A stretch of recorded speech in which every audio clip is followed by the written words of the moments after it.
بن سکتی ہے, زیادہ امکانات اس بات کے ہیں. یہ کیبنٹ جو اس وقت بنی ہے یہ ایک ابتدائی حصہ ہے, بے شک اس میں 19 رکنی کیبنٹ ہے, پر پاکستان میں اس سے پہلے جو کابینہ بنتی رہی وہ بہت, آپ جانتے ہیں کہ اس کے ارکان کی تعداد بہت زیادہ ہوتی تھی, 60-70 تک بھی جاتی رہی تو ہے. یہ اس کے ارکان بہت کی زیادہ تعداد بھی بڑھے گی.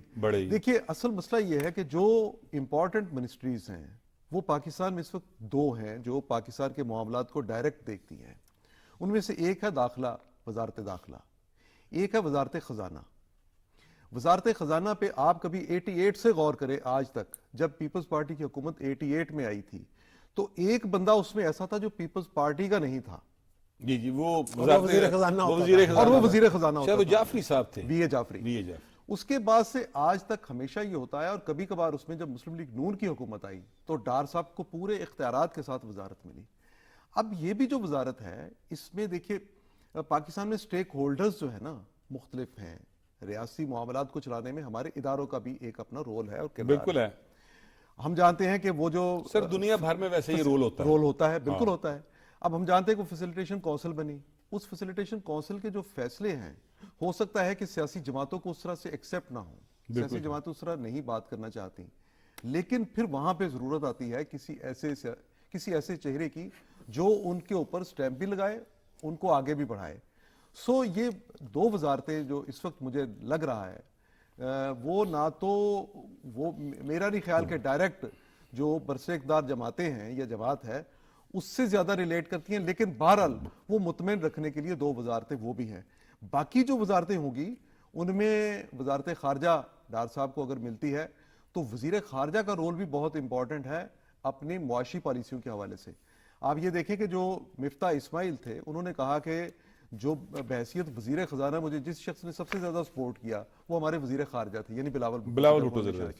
اچھا, اب وزیر خارجہ اگر ہمارے ایسے ہوں جن کو پاکستان کے معاشی حالات کا اچھی طرح علم ہو تو وہ بہت معاون اس میں ثابت ہو سکتے ہیں.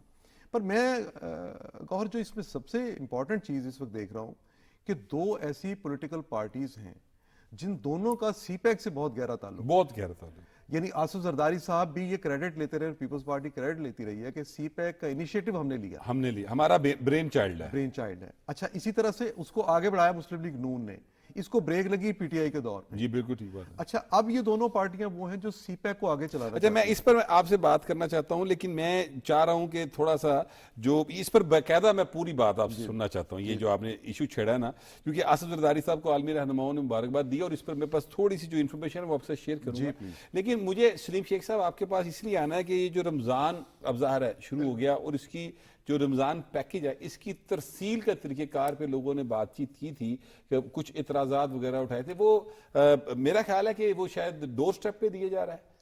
اعتراض تو میرا خیال کوئی بھی نہیں ہے, اگر کوئی اعتراض اٹھاتا ہے تو اس کی شاید مرضی ہو, لیکن اس وقت جو رمضان پیکیج تقسیم کیا جا رہا ہے نا, ماضی میں آج تک بالکل نہیں ہوا. ہم نے یہ دیکھا ہے کہ رمضان اتنے بہتر طریقے سے کبھی نہیں ہوا, اور لوگوں کو گھروں میں جو ہے رمضان پیکیج ڈور سٹیپ پر وہ پہنچایا جا رہا ہے, اور اس میں یہ بھی نہیں ہے کہ آپ نے کسی سفارشی کا نام ڈال دیا اور کسی کو نکال دیا ہے. یہ سارا کا سارا ڈیٹا جو ہے وہ بے نظیر انکم سپورٹ پروگرام سے لیا گیا ہے, اور جو ہماری وزیر اعلیٰ پنجاب ہیں مریم نواز شریف صاحبہ, وہ یہ کہتی ہیں کہ جتنے لوگ ہمارے پاس آئے ہیں میں یہ سمجھتی ہوں کہ یہ کم ہے, اس کی تعداد اس سے زیادہ ہونی چاہیے. لیکن کیونکہ ان کی مجبوری ہے, ایک تو وہ ابھی نئی وزیر اعلیٰ بنی ہے اور ان کے پاس کوئی اور ڈیٹا ہے نہیں کہ وہ کسی کو کس طرح جو ہے وہ مزید جو ہے لوگوں کو ایڈ کر کے ان کو رمضان پیکیج دے دیں. تاہم اس وقت جو صورتحال ہے نا کہ 64 لاکھ کے قریب جو گھر ہیں ان کو رمضان پیکیج جو ہے وہ دیا جانا ہے, اور اس میں شاید اضافہ بھی کیا, 7 سے 12 ارب کیا ہے. وہ تو نہیں, وہ وفاقی حکومت نے کیا, وفاقی حکومت نے کیا ہے. وزیر اعظم شہباز شریف صاحب نے, انہوں نے کہا کہ آپ جو ہے وہ جو لوگوں کو رمضان کی سبسڈی دے رہے ہیں وہ اچھی طرح سے دیں, ٹرک جہاں پر لوگوں کو راشن تک بیچ رہے ہیں, آٹا یا دوسری چیزیں, وہ زیادہ سے زیادہ لگائیں تاکہ لوگوں کو لائنوں میں نہ لگنا پڑے. لیکن پنجاب میں جو ہو رہا ہے وہ 64 لاکھ گھرانے ہیں جن کو یہ راشن دیا جانا ہے اور ان کو گھروں پہ دیا جانا ہے, اور اب تک جو ہے وہ 10 لاکھ سے زیادہ لوگوں کو جو ہے وہ راشن تقسیم بھی ہو چکا ہے, اور 47 لاکھ سے زائد جو ہے ان کا وہ ایڈریس وغیرہ جو ہے وہ مکمل کر لیے گئے ہیں کہ کتنے لوگ جو ہیں وہ ہیں، کیونکہ یہ جو لوگوں کا ڈیٹا ہوتا ہے نا بے نظیر انکم سپورٹ پروگرام میں، کسی کا موبائل نمبر ایڈ ہوا ہوتا ہے، کسی کا ایڈریس ہوتا ہے، تو اب دونوں چیزیں جو ہے وہ شامل کر کے نا وہ نشاندہی کر لی گئی ہے تقریباً 47 لاکھ گھروں کی.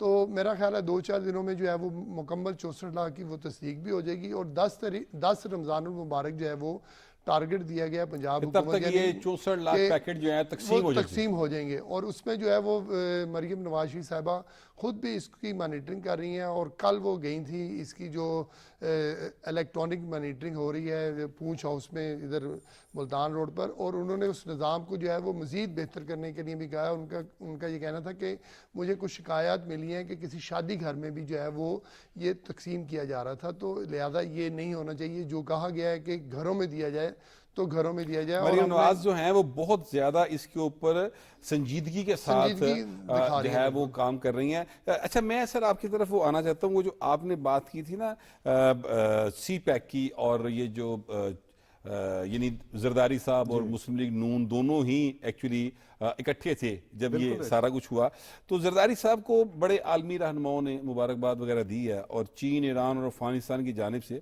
تعلقات میں توسیع کی خواہش کا اظہار بھی کیا گیا. بالکل صحیح. ٹھیک ہے، اب اس جو تعلقات میں توسیع ہے اس کو تھوڑا سا آپ الیبوریٹ کریں کہ وہ آپ کس طرح سے دیکھ رہے ہیں. دیکھیے سب سے پہلی بات تو یہ ہے کہ کسی ملک کے بارے میں آپ کے ایک جذبات جو ہیں اور آپ کے تعلقات کی نوعیت جو ہے فرینڈلی کتنی ہے.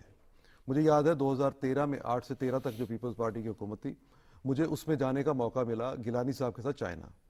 تو کتنا وہ چائنیز جو ہے پاکستان کے بارے میں کتنی محبت کا اظہار بھی کرتے تھے، اور کس طرح سے ہمارے معاہدے بھی اس دوران بڑے اچھے ہوئے. پھر جب پیپلز پارٹی کی حکومت ختم ہو گئی تو مجھے زرداری صاحب کے ساتھ جانے کا موقع ملا چائنا. وہاں سی پیک کے یہ جو معاملات تھے یہ بھی ڈسکس ہو رہے تھے، اور ساتھ ہی ساتھ جو سندھ میں تھر کول وغیرہ اس کے اوپر جو ترقیاتی منصوبے شروع کرنے اس پر بھی. میں یہ سمجھتا ہوں کہ چین کی طرف سے جو میسج آیا ساتھ مل کر کام کرنے کا، وہ صرف زرداری صاحب کے لیے نہیں ہے، پوری حکومت کے لیے ہے. یہ حکومت کے ساتھ اگر چائنا اس وقت ہم اپنے سی پیک کے ان پروجیکٹس کو جن پر سپیڈ سلو کی گئی، جن پہ کام روکا گیا، اور جس کی وجہ سے ہمارے اوپر وہ منصوبے شروع تو ہم نے کر لیے لیکن ان سے ہمیں جو فروٹ ملنا چاہیے تھا وہ نہیں مل سکا، وہ رک گئے. تو اس کی وجہ سے ہمارے گردشی قرضے بھی بڑھ رہے ہیں. ہمارے اوپر جو جس کو ہم یورپ امریکہ جس کو اس میں ڈیٹ ٹریپ کا نام دیتا ہے، اس کا نام بھی انہوں نے دینا شروع کیا. اگر ہم اس عرصے میں جبکہ دونوں جماعتیں پاکستان کی سی پیک پروجیکٹ پہ کام تیز کرنا چاہتی ہیں، اگر اس پہ کام کی رفتار تیز کر لیتے ہیں تو میرا اپنا یہ خیال ہے کہ ہم بہت ہی مختصر ٹائم میں سی پیک جس کو پاکستان کے لیے گیم چینجر کہا جاتا تھا، ہم واقعتاً اس گیم چینجر پروجیکٹ سے فائدہ لے سکتے ہیں، اور بہت اچھا ہمیں فائدہ مل سکتا ہے. اور پاکستان میں 5 سال کے عرصے میں ہم اپنی معاشی جو نمو ہے اس کو اس حد تک بڑھا سکتے ہیں جہاں پہ ہم کہیں رکے تھے، یا ہم اس سے آگے جا سکتے ہیں.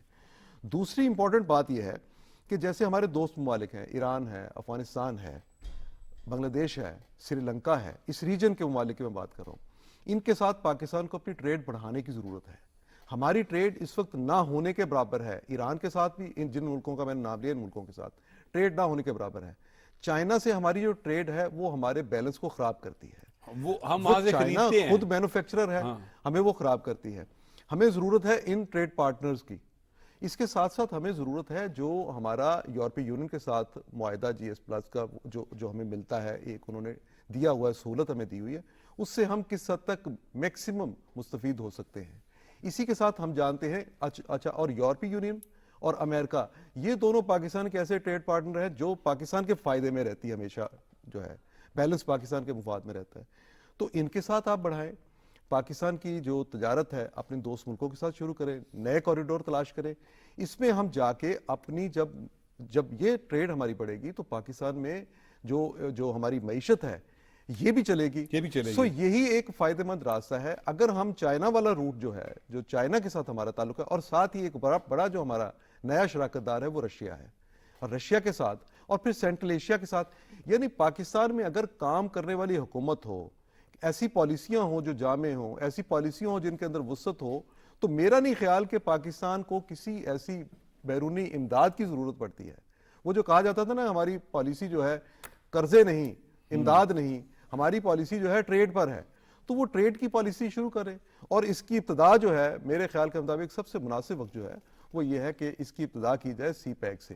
اور سی پیک کے جتنے بھی پروجیکٹس ہیں انرجی سیکٹر میں ہیں یا کسی اور جگہ پہ ہیں, ہمارے یہاں پہ آپ کو پتہ ہے کہ اقتصادی زون بننے تھے پاکستان میں, وہ اقتصادی زون نہیں بن سکے, اور وجہ اس کی پھر یہی ہوئی کہ ان پروجیکٹس پہ لاگت جو ہے وہ ہمارے سامنے ہے.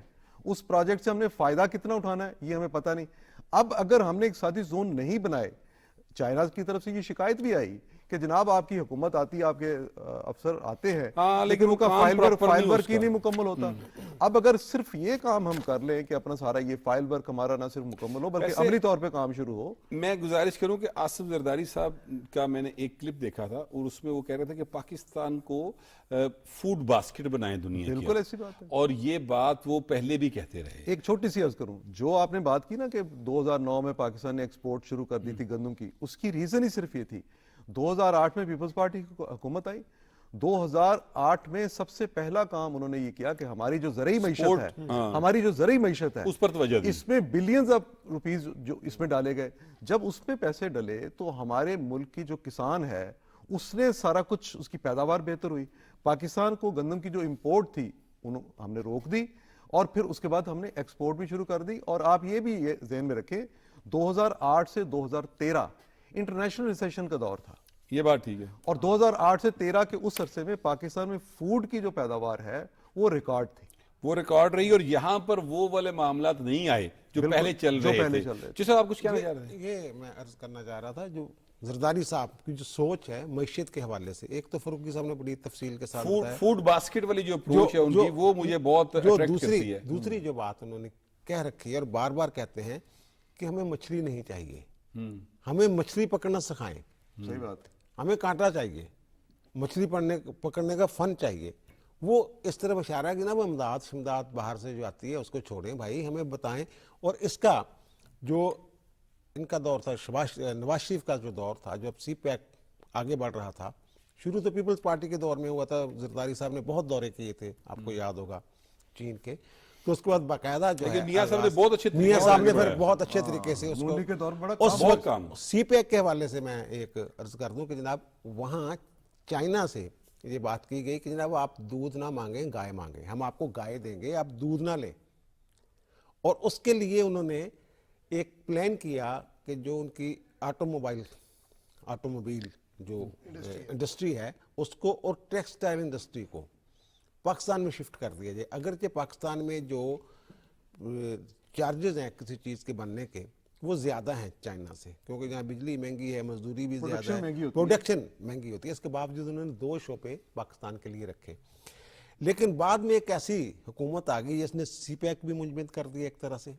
رزاق داؤد صاحب نے کہا کہ جناب اس کو 2 سال کے لیے جو بھی ہے, وہ جو 2 انڈسٹریز پاکستان میں آنی تھی وہ کرونا کا کہہ کہ جناب کرونا آ گیا. اب اس کی وجہ سے نہیں ہو سکتا, لیکن اب ایک جو ہے آٹو موبائل والی جو ہے وہ ایکٹیو ہو گئی ہے کسی حد تک, اور ٹیکسٹائل والی جو ہے وہ ہونے جا رہی ہے.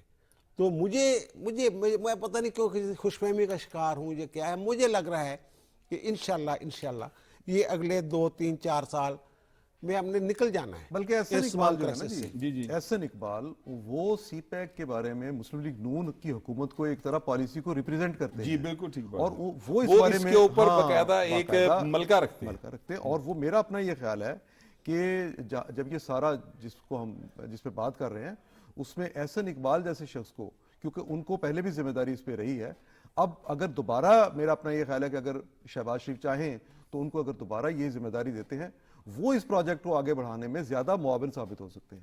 میرا خیال ہے کہ جو اب حکومت 19 رکنی کابینہ آئی ہے تو یہ سارے لوگ اس شیخ صاحب جو ہیں بڑے, انہوں نے پہلے بھی کام کر رکھا ہے, اس میں 3 4 لوگ ہی نئے ہیں, یعنی اورنگزیب صاحب, ان کا چوہے صاحب نے بڑا بتا دیا تفصیل کے ساتھ. پھر میرا یہ ایک شزا فاطمہ صاحب آئیں, لیکن یہ سیاست میں تو بڑی ایکٹیو ہے, سیاست میں بڑی ایکٹیو ہے, اور بڑا چیمہ, لیکن چیمہ پہلے وہ رہے ہیں نا, وہ نگران سیٹ اپ میں بھی تھے, اور اس سے پہلے جو شہباز شریف صاحب کی گورنمنٹ تھی اس کے اندر بھی تھے. تو یہ لوگوں میں بڑا جو ہے مجھے لگتا ہے کہ پوٹینشیل ہے کہ وہ آگے بڑھ سکتے ہیں. دیکھیں یہ جو کابینہ ہے نا اس پر بڑی ریسرچ کی گئی ہے, اس پر بہت حلقوں سے جو ہے نا وہ کوارڈینیشن کی گئی ہے, کیونکہ یہ نہیں ہوا کہ فوراً آپ حکومت میں آئے ہیں تو ساری کی ساری کابینہ جو ہے وہ بن گئی ہے. تمام کابینہ کے لیے جو ہے نا وہ بڑی لمبی ڈیبیٹس ہوئی ہیں, اور ڈیبیٹس کے بعد ان تمام لوگوں کے جو ہے وہ نام لیے گئے ہیں, اور ان کی پوری کارکردگی ماضی کا ریکارڈ بھی سارا چیک کیا گیا ہے کہ ماضی میں یہ کیا کیا کرتے رہے ہیں اور آگے جا کے یہ ہمارے لیے کس طرح فروٹفل ہو سکتے ہیں. جس طرح آپ نے چیمہ صاحب کی بات کی ہے, دیکھیں ان کو جو محکمہ دیا جا رہا ہے اسٹیبلشمنٹ کا, تو وہ آئے ہی اسٹیبلشمنٹ سے ہیں, یعنی وہ بیوروکریسی کا ایک حصہ ہے, اور ان کو پتہ ہے کہ میں نے بیوروکریسی کو کیسے چلانا ہے. چیمہ صاحب جو ہے نا, شیخ صاحب ٹائم شارٹ ہے لیکن میں ایک کمنٹ کرنا چاہتا ہوں کہ چیمہ صاحب نئے لاہور کے بانی ہیں میرا خیال, جو اب لاہور ہے 21ویں صدی کا لاہور ہے, بالکل اس میں جتنے ڈیزائن بنے ہیں یہ چیمہ صاحب کی. آپ اگر مینار پاکستان کے پاس چلے جائیں, ہینگنگ برج انہوں نے دیا. اگر فیروزپور روڈ پہ چلے جائیں آپ, وہاں پر انہوں نے شنگائی برج جو بنایا ہے وہ بڑا خوبصورت ہے, اور میں یہ سمجھتا ہوں کہ انہی کی وجہ سے جو ہے نا یہ ترقی لاہور کی آگے گئی ہے, اور یہ اب ترقی میں سمجھتا ہوں لاہور میں نہیں رہے گی کیونکہ یہ سارے پاکستان میں جائے گی. شیخ صاحب وقت ہمارا ختم ہو گیا ہے, کابینہ بن گئی, حکومت بن گئی, اب لوگوں کی عوام کی توقعات یہ ہیں کہ مہنگائی اور بے روزگاری جو ہے اس سے جان چھوٹے, جتنی جلدی ممکن ہو سکے. اللہ کرے کہ یہ جو موجودہ حکومت ہے یہ پاکستان کے تمام مسائل حل کرنے میں کامیاب ہو جائے. ہمارا آج کا پروگرام تھا, اب آپ سے ملاقات ہوگی کل. اللہ نگہبان.